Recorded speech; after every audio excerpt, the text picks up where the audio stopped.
With a deadline fast approaching, multiple Republican White House contenders are desperately trying to make the stage for Wednesday's first GOP presidential nomination debate. Mayor Francis Suarez of Miami, one of those candidates still aiming to qualify for the Fox News-hosted showdown in Milwaukee, emphasized that, "For someone like me, it's critical to make the debate stage." 8 candidates have reached the polling and donor thresholds mandated by the Republican National Committee to qualify for the initial August 23 encounter. They are former President Donald Trump, former Vice President Mike Pence, Florida Governor Ron DeSantis, Senator Tim Scott of South Carolina, former Ambassador and former South Carolina Governor Nikki Haley, former New Jersey Governor Chris Christie, North Dakota Governor Doug Burgum, and biotech entrepreneur and best-selling author Vivek Ramaswamy. Trump has yet to confirm whether he will attend the GOP debate Wednesday. Joining Suarez in trying to make the debate stage are one-time CIA spy and former Representative Will Hurd of Texas, former Arkansas Governor Asa Hutchinson, Michigan businessman and quality control leader Perry Johnson, and Larry Elder, a former talk radio host who was a candidate for governor in the 2021 California recall election. Suarez and Johnson on Friday announced they had met the polling and donor criteria.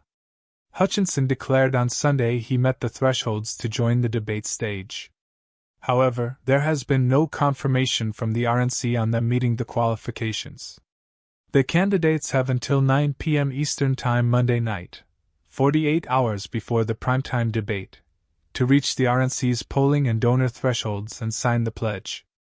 "We're planning as if we're going to be there, and we're excited about being there," Suarez told Fox News Digital last week. For Suarez, who's not well known outside South Florida, the debates, "The first opportunity for me to introduce myself to the country, and it's important. People have a real opportunity to know my story, to get to know me as a person and to understand why I am the best person, the best choice, to lead this country into the future." Both Suarez and Hurd say they've hit the donor threshold, but are still shy of reaching the polling criteria. But Hurd, a vocal GOP Trump critic, has repeatedly said he won't take the loyalty pledge because he couldn't support Trump if the former president wins the 2024 Republican nomination. "I made it very clear that my issue is not with supporting the Republican nominee. I'm not going to support Donald Trump. But Donald Trump hasn't even agreed to sign the loyalty pledge, so we'll see how all of this transpires," Hurd told Fox News last week. Hutchinson, who served as a federal prosecutor, congressman, and cabinet-level official in President George W. Bush's administration, has reached the polling criteria and claimed during a CNN interview Sunday his campaign met the donor threshold and submitted 42,000 individual donors to the RNC. He said he was delighted and thankful for his supporters. "People want me on there as someone who's going to speak the truth and also to be a counter to Donald Trump and talk about how he would be taking our country in the wrong direction. I want to be on there. We're not there yet. We need everybody's help," Hutchinson, another vocal Republican critic of the former president, told Fox News recently. Elder, who's yet to reach either of the donor and polling thresholds, emphasized that it's very important that he make the debate stage, because I think a lot of Americans haven't seen me, haven't heard my backstory.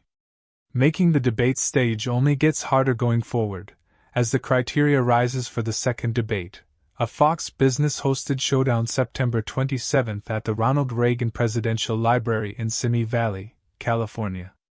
Asked what's next if he doesn't qualify, Suarez pointedly noted that if a candidate doesn't make the debate stage, doesn't make the minimum thresholds, they shouldn't stay in the race. It's very hard to get to a higher threshold to make the second debate if you're not even on the first debate, Suarez noted. I think any candidate that doesn't make the first debate should think long and hard about it because time is valuable, and you shouldn't be taking time, or trying to take away time from people who are fighting to get their message out there. Hurd would only say that if he's not on the stage, he'll evaluate and go from there. Longtime Republican strategist Ryan Williams, a veteran of multiple GOP presidential campaigns, had a blunt message for the contenders who don't earn a ticket to Milwaukee. If you can't make the debate stage, you're not viewed as a serious candidate. End of story, Williams stressed.